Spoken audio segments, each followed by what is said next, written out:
Hey everybody, this is Steven from PopCultureMaven.com. We're back with this week's new comic book reviews, and it's actually a pretty light week.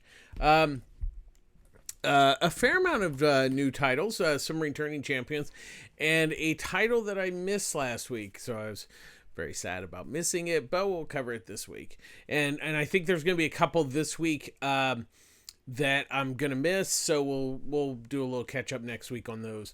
They're not new number ones; they're continuing the series, so we'll get those next week. So we'll play mostly new, one old, and we always try to catch up if we miss something.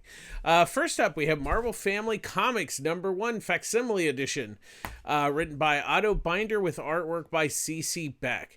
Now, both DC and Marvel's been doing a lot of these facsimile editions, and actually, I think it's actually really neat because the thing that's neat about it is not only do they reprint them, but they reprint the ads and stuff that go with them.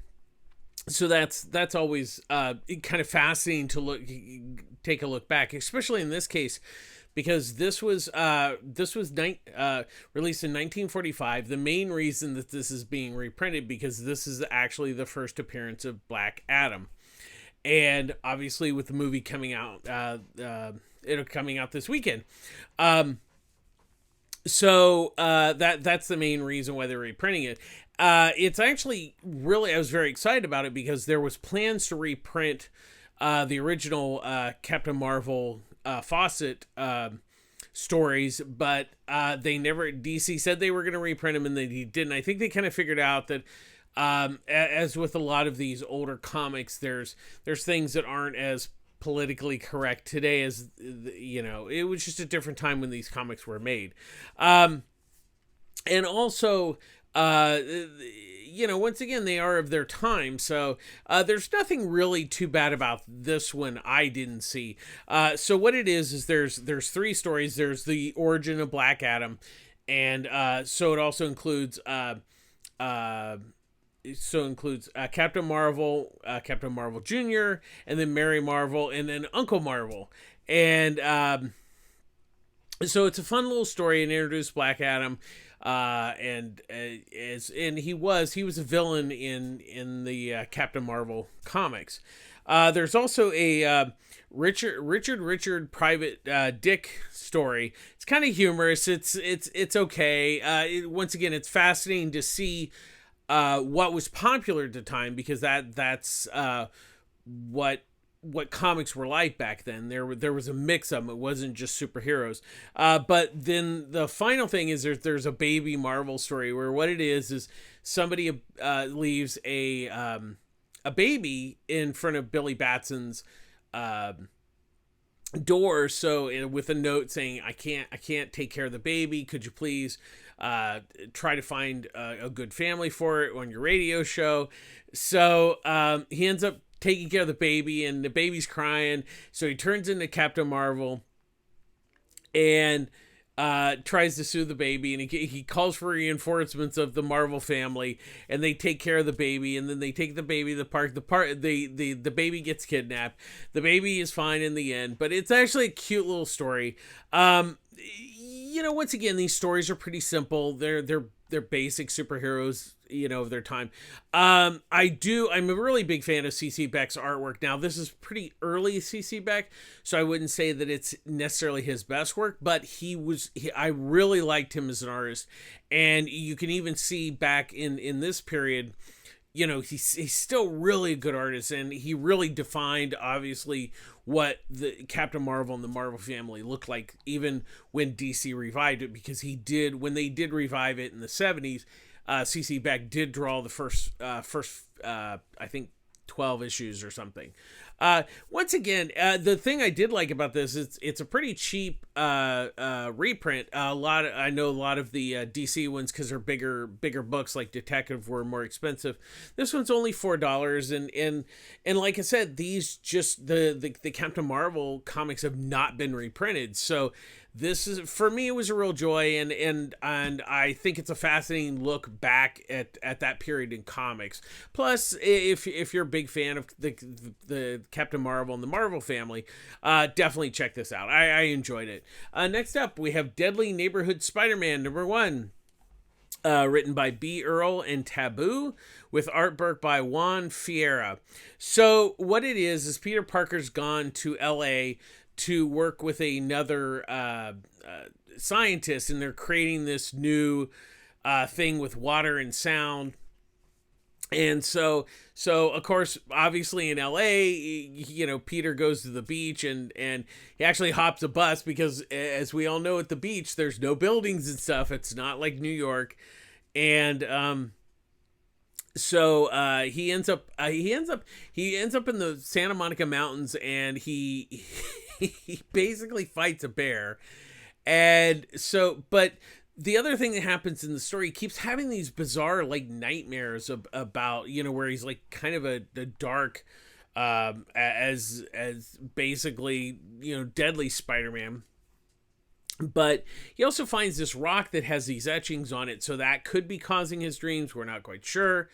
But at the end of the issue, there is because it is not a big shock. It ties into the Demon Bear from the New Mutants, so that, I guess, will be kind of interesting.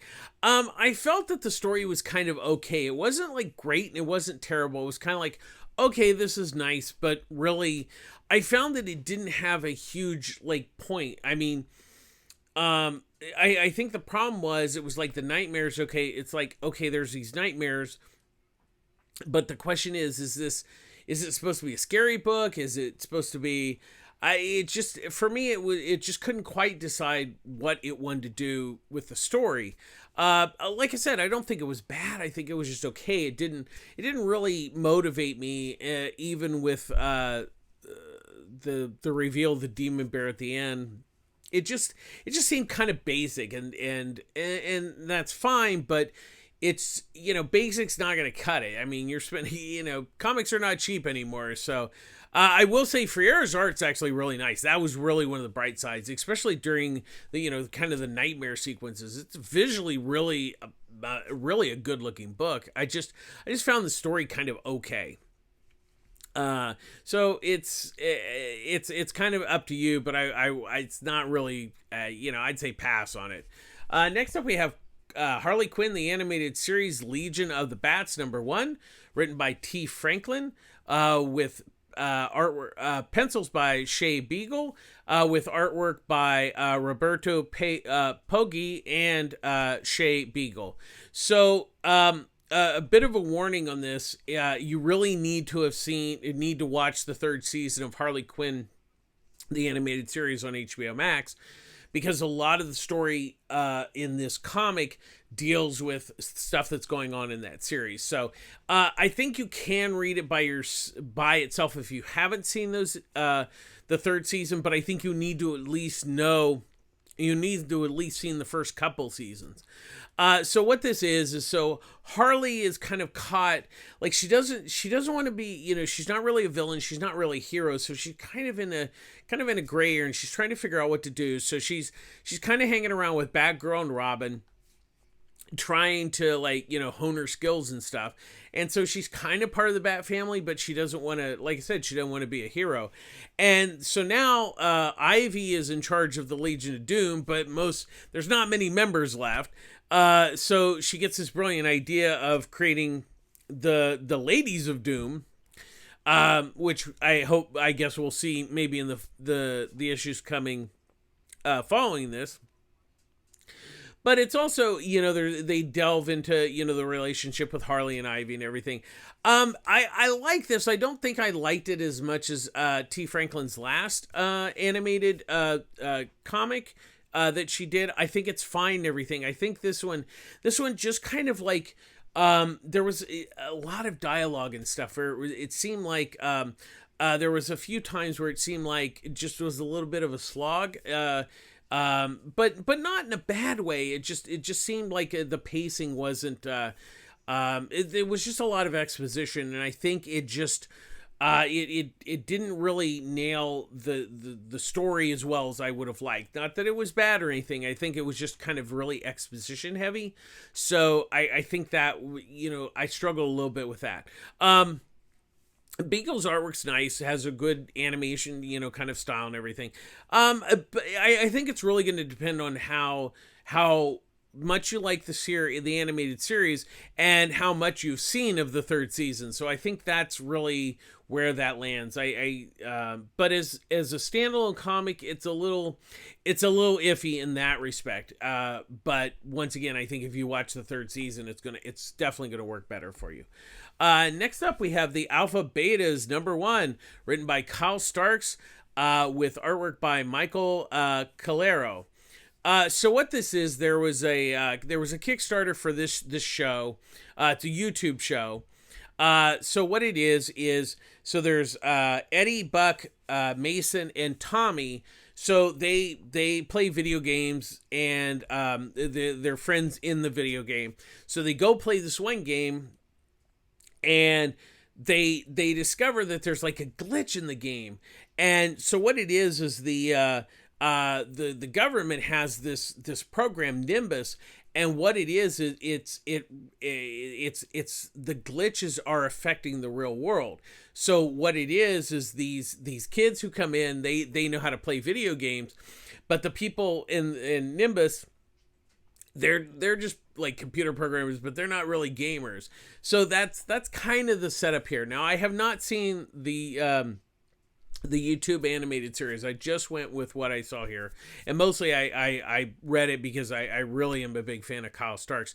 I think it's okay. I think it's one of those things. It's it's been compared to, like, say, Rick and Morty, and I can kind of see some of that in there. But I think it's kind of one of those things. I think you would have to be a fan of the show or have seen the show to really, I think, appreciate the comic.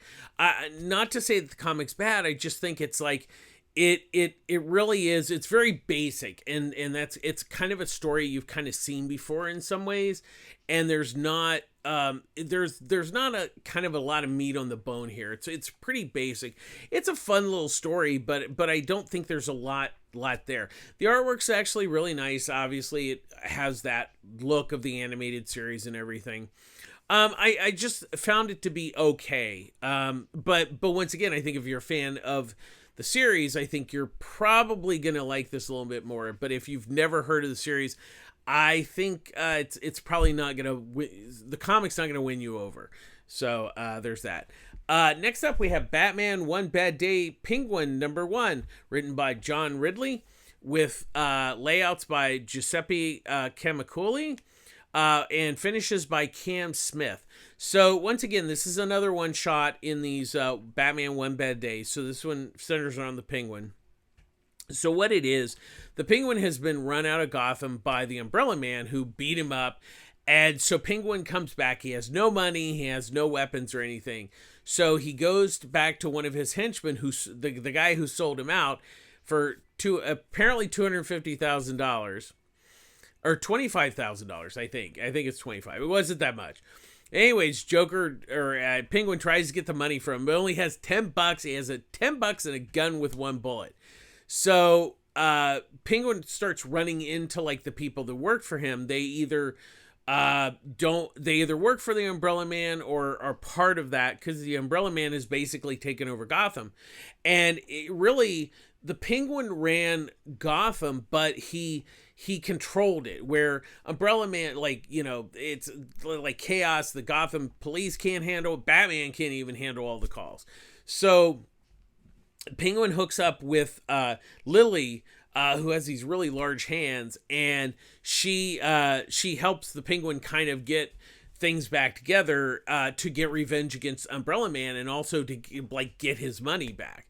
So that's the basic premise of the story. It's actually really fascinating, because I think what I liked about Ridley is he really captures the kind of the tragedy of the Penguin, and villains are tragic characters, and I think that's really what you need to kind of sink into when you do a story about a villain. You have to understand that tragedy of how he became the Penguin, how he grew up and everything.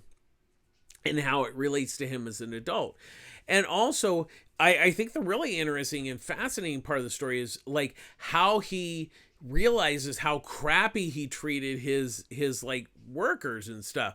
And so it's kind of, does he really change? I mean, obviously he wants to be the boss again, but will he be a different boss? And that's really kind of a question that's not really answered, but not in this particular story. Kim McCauley and Smith's artwork, it's really nice. I really like this. I like the fact that these are all very different because they're done by different creative teams, and they bring a different voice to it. And really, I really like this story a lot. It's actually very, very low key, but it's actually a kind of an emotional story, and I really like that in this story. So this one definitely is worth picking up. This is the third one. I've really enjoyed them all so far. Next up we have Do a Powerbomb number 5, written and drawn by Daniel Warren Johnson. So this came out last week. We're reviewing it this week. Once again, I'm a big fan of Daniel Warren Johnson, and so really what this is this issue is Sun and Steel versus FYSO team. And so what it is basically is, as I said in the previous reviews, what they're doing with these the characters, they're basically doing this wrestling match to bring somebody they love back to life. So everybody has a reason to be. Now we know that Sun and Steel is her dad. She still doesn't know this. But Steel makes a deal, basically with the devil who's running the thing, and says, "Okay, this one is this match is for the whole kit and caboodle. Like it's basically a death match, in the sense of you can't tap out. It's like you have to pin somebody. You can't win by default, and this wrestling match is freaking brutal. There's some really it's almost painful to like read, but that's what makes it really amazing. And there's a big shocking twist at the end. I will not give it away, but it's one of those things. It really changed the dynamic of this because there's 2 more issues, and the twist has completely taking this story in a completely different direction for the next 2 issues. So it's going to be really interesting to see what comes out of it. But this issue, I really love this book. I recommend this book. If you've missed any issues, shame on you. But definitely, if you get a chance and your comic shop has the previous issues, buy this. It is really amazing book. The story is absolutely amazing. Johnson's knocking out of the park. And it really is an emotional story. That's what I love. I mean, there's the action, the wrestling and everything, but really it's about the characters. And his artwork is just absolutely incredible. And it's, like I said, visually, this issue is just, it's very intense, both story and visual. But this book is absolutely amazing. You need to be buying this book. Next up, we have G.C.P.D, The Blue Wall, number 1, written by John Ridley, with artwork by Stefano Raphael. So what this story centers on 3 new recruits that have just graduated. So there's Park, Danny, and Eric, and they each get different assignments. And so it also deals with Montoya. She's now commissioner of Gotham Police. And so she's trying to pick up the pieces of what has been going on in Batman, post-Joker War and all that kind of stuff. So once again, I think it's interesting because this really takes a look at the police department more from like a rookie point of view. So Park, she ends up in Little Tokyo, and so in her first assignment, she there's a call that some black kid has robbed the store, and she basically pulls her gun on the kid, but she doesn't actually kill him. And you find out later that they hail her a hero because the police has gotten such a bad rap lately, and so she didn't fire, not because she basically froze is what it came down to. And so So Danny ends up kind of being like a file clerk. He goes, we don't really know much of what he's going to be doing. And then Eric, we learn a little bit about. He's part of a special unit. We see that he goes on a probation check case. But really, this first issue kind of deals mostly with Park's story. At least it starts off this way, but I found it very interesting. I mean,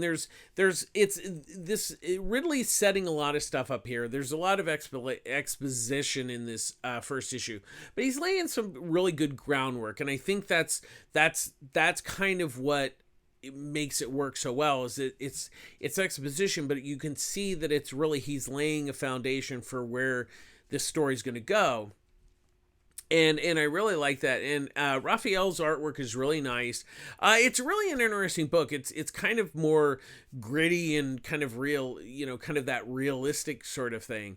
But I found it really quite interesting, and I think we'll kind of see where it goes in the next couple issues.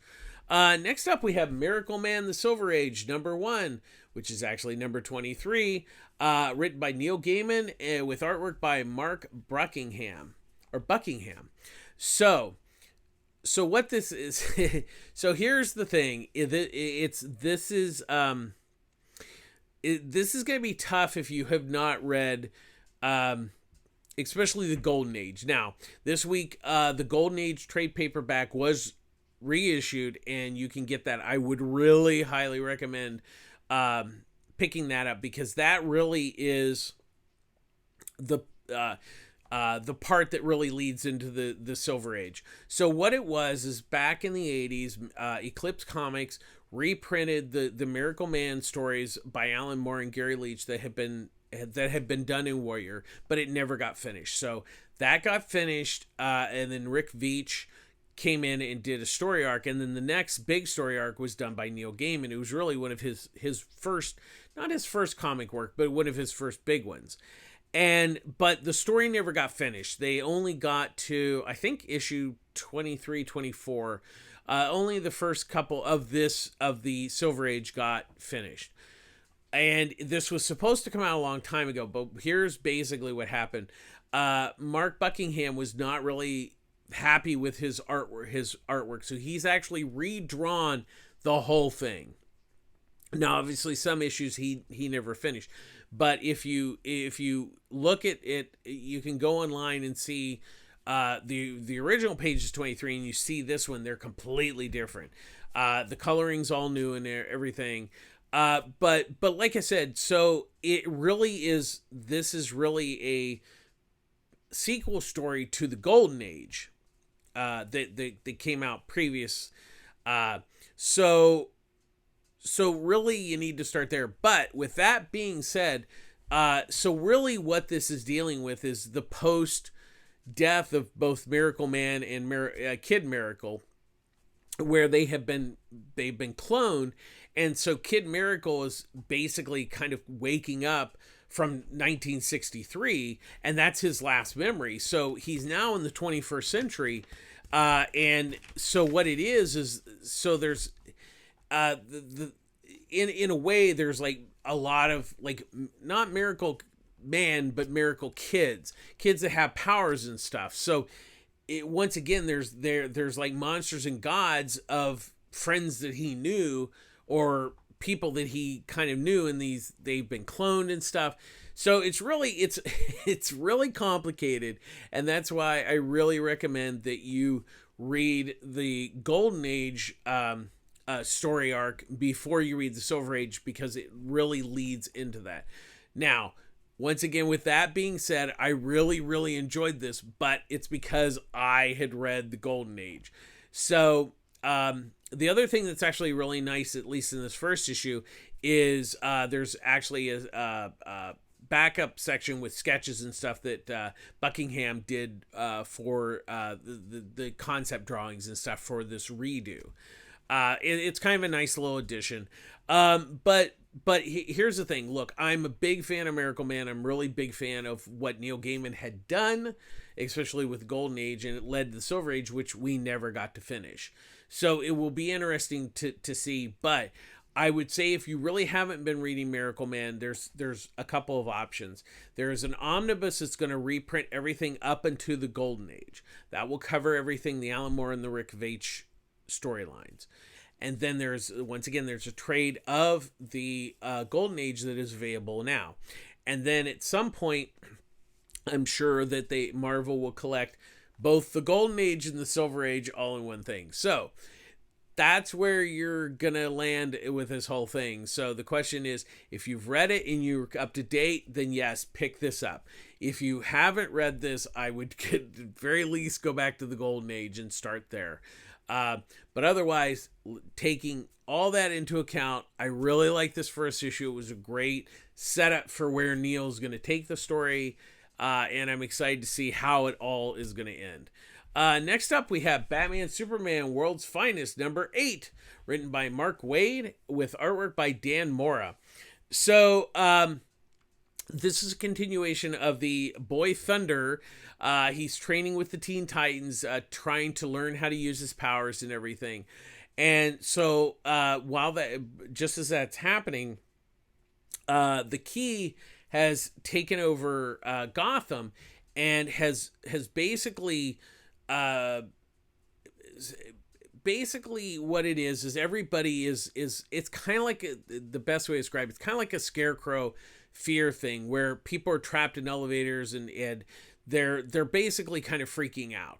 And so what he's ransoming for like $5 billion. So Batman and Robin are trapped in the Batcave because they can't go out and help people. So it's up to Superman and Supergirl, and then of course Boy Thunder to not only rescue people and kind of people are stuck in ambulances, they have to get them out. People are stuck in hospitals, they have to fix it. And there's like so Boy Thunder there's some miners trapped, and he struggles with what has happened in his past with that. But it's really an interesting issue how they're developing this, how Waid is developing this Boy Thunder character. It's really fascinating.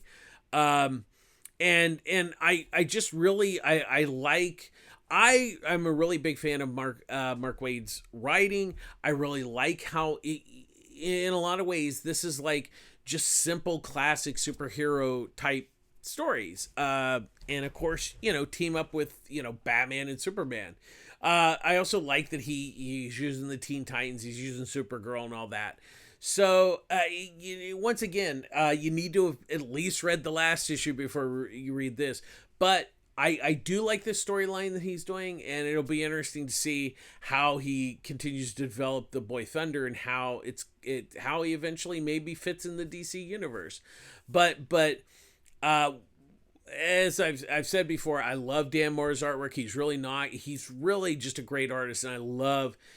You can tell he's just having a great time drawing all these just great DC characters. It's really a fun book, and it's a real shame because I know at least at my store, it hasn't been selling that well. So it's a real shame because I'm having a blast with this book.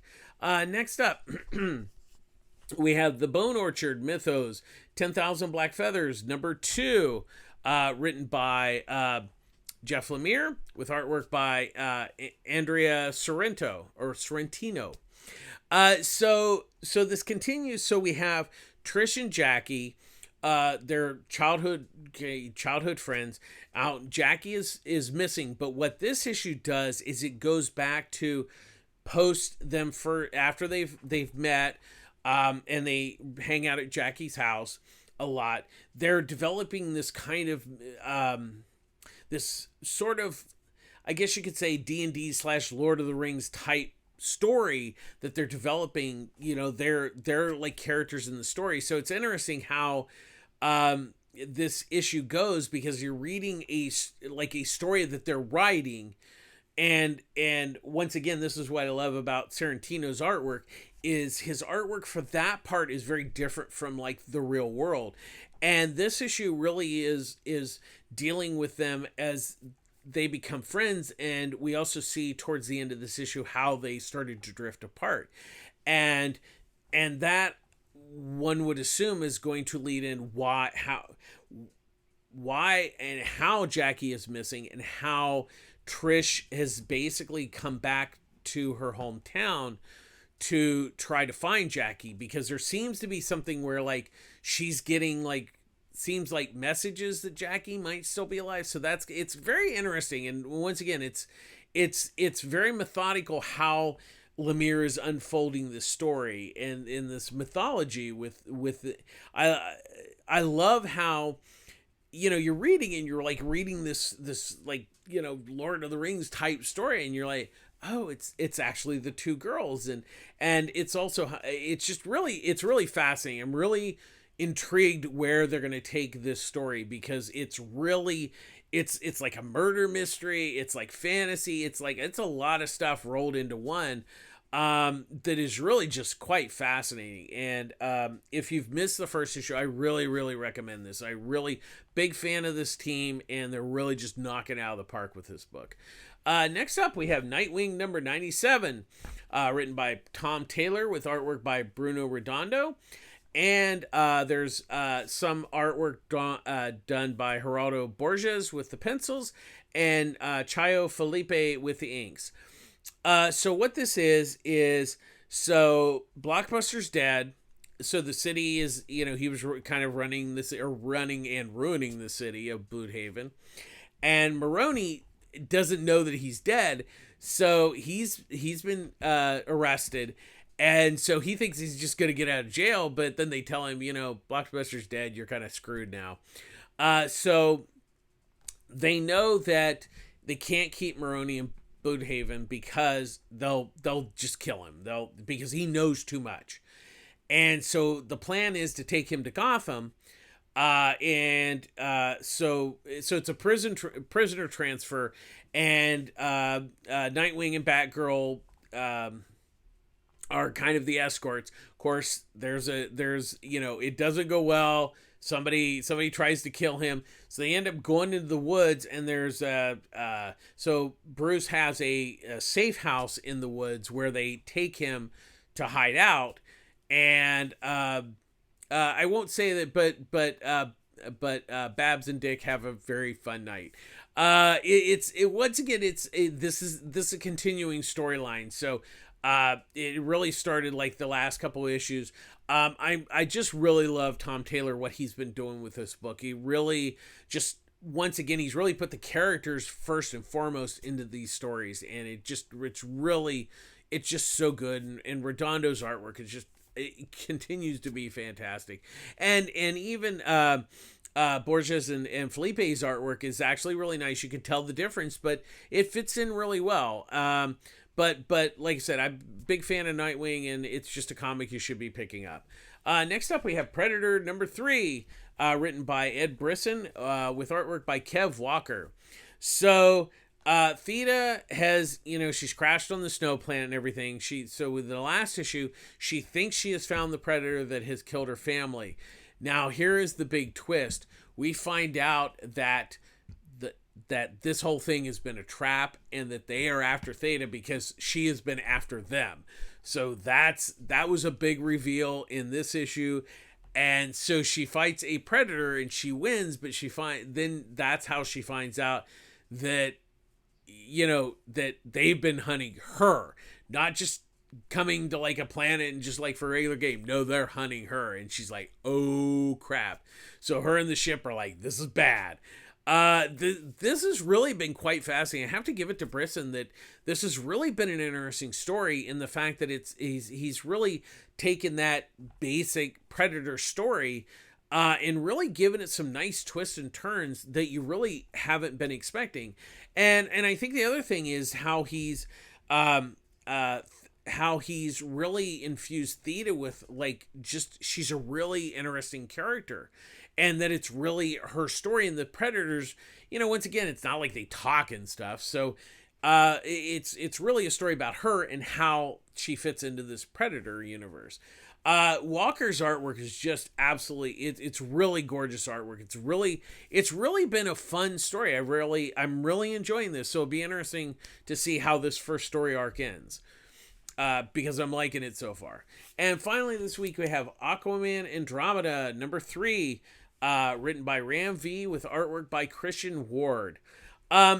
So once again, I have been a huge fan of this, and once again, at this point, I think we can just say that Ram V needs to write Aquaman, because really, I think the most interesting part of this story is of this book has been that Aquaman, it really kind of isn't about Aquaman in a way. It is and it isn't. He's a major part of the story, but it's not just a regular like Aquaman, saving the universe story. So really, so once again, there has been a team that goes down because there's been this sort of spaceship that has crashed in the ocean, and Black Manta is everybody's trying to find this spaceship for unknown reasons. We find out the reasons this issue, that basically it has to do with the past of Atlantis. We also find out find out why Alexei is on the ship because of his past. I don't want to give it away. It's really an emotional story. And Yvette, we find out one of the reasons why she's kind of there, and how the sea has to do with her father. Her father fell overboard and they never found him. And so we also find out that there's as we kind of figured out last issue, there's somebody in that ship. And so what it is the ship, basically the thing inside it creates a black hole, or can create a black hole. So they have to destroy the ship, which in turn will destroy the person on the ship. And Aquaman has to work with Alexei and Yvette to get it all settled. I think the thing is, and I'm trying to dance around the story because I don't want to give it away, but I will say this one thing. This was really an emotional story. I really just the impact of the characters, Arthur, Alexei, and Yvette, is just, it was really, I mean, by the time I was really moved when I got to the end of this story, because it really shows, one, that Ram V is just really one of the best writers we got going right now. But he understands character, and that's really that's really what this is all about. Writing Aquaman, and he can swim, he can talk to fish. That's the easy part. Tell a story about Arthur, and that's what he has done here. And not only that, but he's incorporated these other stories that really fit with Arthur's story in a lot of respects. It's about loss. It's about family. It's just like I said. I don't really want to say much more about the story because I don't want to give it away. Because I was really touched when I got finished at the end of the story. This has really been amazing. And then beyond the story, the thing that has really just made this book incredibly wonderful was Christian Ward's art. It really just is able to capture not only the large scope of this story. I mean, the stories, it's interesting because the story is very large but very small at the same time, and Ward is able to do these big, do the big set piece and everything, but it really comes down to like just the dialogue of the emotions of the story, especially Alexei's story is just really, it's visually devastating how he's able to capture the heartbreak of that story. And it's just, this has absolutely been an amazing book. It really is stunning. They are going to collect it. I'm sure there'll be usually there's hardcover first. This story just blew me away. Honestly, it's the best Aquaman story I've read in years. And it's a beautiful comic. And you don't get many of those anymore, and I cannot recommend it enough. And I really have to tip of the hat to both Ram V and Christian Ward that they have really turned in a really stunning comic, and that's just a rarity nowadays, especially in the superhero genre. that's going to do it. As always, public service announcement. I get all my comics at Pulp Fiction Comics in Long Beach, California. Ryan Skinner, the owner, the man himself. He runs a great store. There's Annie, Eduardo. There's Derek and Wendy. It's a great store. If you're in the Long Beach area, stop by, say hi, tell them I sent you. It's a really great store. Customer service is great. They offer discounts on their if you sign up for the pull service. They offer discounts on new comics. They offer discounts on trades and graphic novels every day, 30%. They have a good selection of manga. It's a really great store. It's a really great comic book store. And that's kind of the key. If you live if you're more in the LA area, there's a sister store, Pulp Fiction Culver City, same name, different owner. Chris and her team run that one, but they offer the same discounts and everything. So, I recommend both stores, but obviously, I really, I'm the Long Beach kid, so. But definitely support your local comic shop as always. They're really the backbone of the industry. No matter where you are, support your local comic shops and make sure you pick up your comics that you order because they have to pay for them in advance, and just support them. And as always, we end our show with please be kind. Things are still rough out there. Things are tough all over. But just be kind. Be kind to each other. Be kind to others. Be kind to yourself. Stay healthy. Take care of yourselves. And that's going to do it this week. Thanks for watching. Please like and share and subscribe to our YouTube channel. It's always appreciated. And that's going to do it next week. This week. We'll see you next week. Thanks for watching. This is Steven from PopCultureMaven.com signing off. Thanks for watching. Have a good one. Bye-bye.